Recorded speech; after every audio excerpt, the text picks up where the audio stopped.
Bismillahirrahmanirrahim. Dans cette séance de TD machine à courant continu que je vais présenter, je vais essayer de donner la solution des exercices qui sont déjà disponibles dans la série sous forme de PDF dans le plateforme Moodle de l'université de Mohammed Khayder, Biskra. Dans ce qui suit, je vais résoudre ces exercices. Parfois, je vais présenter quelques notions de cours qui sont nécessaires pour répondre à certaines questions.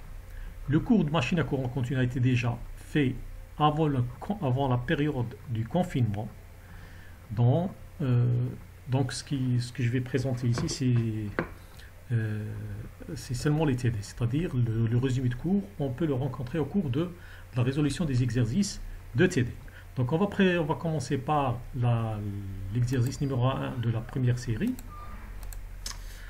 Donc avant de commencer, bien sûr, je vais présenter le résumé 1 sur le cours. Donc dans ce résumé, bien sûr, on va donner une petite définition sur la machine à courant continu. C'est une machine électrique, donc elle est tournante et qui assure une conversion de l'énergie. Donc la notion de machine, donc elle englobe bien sûr c'est une conversion, donc qui convertit une puissance mécanique en puissance électrique. C'est ce qu'on appelle le mode de fonctionnement génératrice. C'est-à-dire la machine courant continu, lorsqu'elle convertit de l'énergie mécanique ou bien la puissance mécanique en puissance électrique, on dit qu'elle est en mode de fonctionnement génératrice. Si on schématise cette machine électrique par un schéma bloc pour le fonctionnement génératrice à courant continu, à son entrée, c'est-à-dire ce qu'elle va demander ou ce qu'elle va absorber, c'est une puissance mécanique qui va être convertie en une puissance électrique qui va être utilisée par une charge ou bien un autre système qui demande cette énergie. Donc, pour la conversion inverse, c'est-à-dire la conversion de puissance électrique en puissance mécanique, on dit que la machine est en mode de fonctionnement moteur. Si on schématise bien sûr cette machine à courant continu lorsqu'elle fonctionne en mode moteur, dans ce cas, à son entrée, c'est-à-dire lorsqu'elle absorbe une puissance mécanique, elle demande une puissance électrique, elle va nous fournir une puissance mécanique. Maintenant, commençons par, avant d'y aller vers l'énoncé de l'exercice. Bien sûr, on doit dire un petit mot sur la constitution des machines électriques.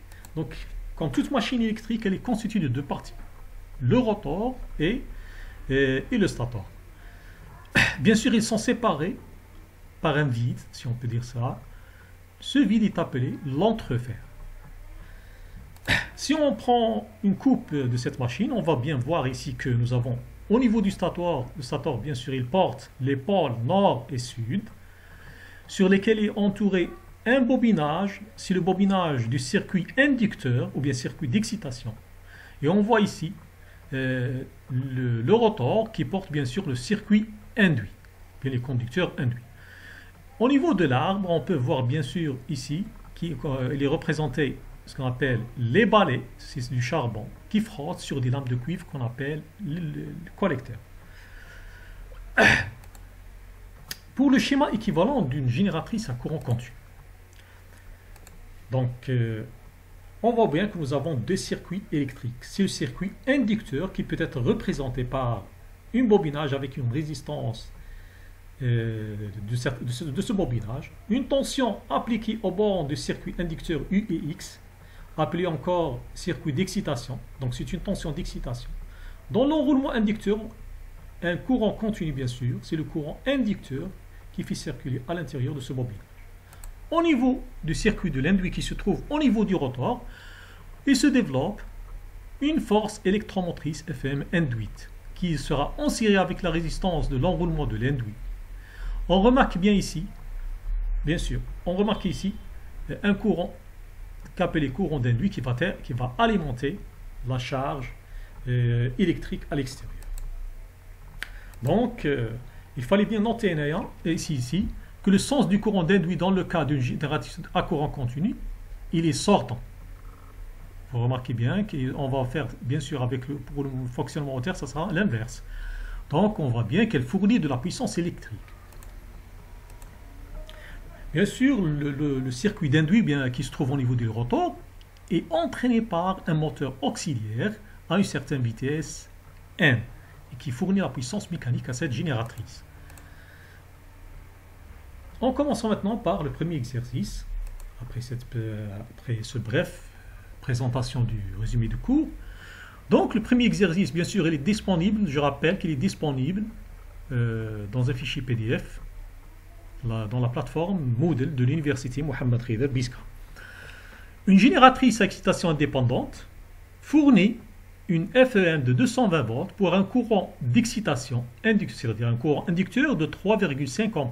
La résistance de l'enroulement de l'induit est de 90 mA. Ce qui est demandé, c'est de calculer la tension de l'induit U lorsqu'elle débite 56 A dans le circuit de charge. Analysons un peu les données de cet exercice. Une génératrice à excitation indépendante, la première des choses. Ce qui est donné, c'est la force électromotrice de 220 volts. Un courant inducteur de 3,5 A, c'est-à-dire le courant d'excitation est de 3,5 A. La résistance de l'enroulement de l'induit qui se trouve au niveau du rotor est de 90 mA, c'est-à-dire RI égale à 90 mA. Donc, ce qui demande, bien sûr, si on répète la question, calculer la tension UI lorsque le courant débité dans la charge est de 56 A. Ce courant, c'est la valeur du courant de l'induit. C'est-à-dire, nous avons comme donné de l'exercice, ou dans la question, c'est le courant de l'induit qu'on vient de mentionner ici. Donc, le schéma équivalent de l'induit du génératrice à courant continu, il est le suivant. C'est ce que nous avons vu dans le diapo précédent. Donc, c'est de l'AFM en série avec une résistance RI, au bord de laquelle il y a une tension induite avec un courant sortant, dans le sens il est sortant, c'est le courant de l'induit. Donc, si maintenant on va choisir un sens dans la maille de ce circuit, c'est-à-dire on applique la loi de maille dans ce schéma équivalent, c'est-à-dire là, ici, la somme algébrique des tensions dans cette maille est égale à 0. On remarque bien que nous obtenons cette relation, c'est-à-dire la FME est égale à UI, c'est-à-dire la tension au bord de l'induit, plus la tension VRI, c'est-à-dire RI, multiplié par le courant de l'induit I. Donc, en mode de fonctionnement génératrice, il faut bien rappeler ça, que la FEM, elle est toujours supérieure à la tension induite. Donc, en essayant de remplacer, ou bien, c'est-à-dire en essayant de faire l'application numérique, on va trouver que E est égal à 220, RI déjà donné c'est 90 mA, multiplié par le courant induit, c'est-à-dire le courant débité dans la charge qui est de 56 A, on trouve que 214,96 volts. Ça, c'est pour le premier exercice. Et je vous remercie de votre attention et je vais passer maintenant vers le deuxième exercice.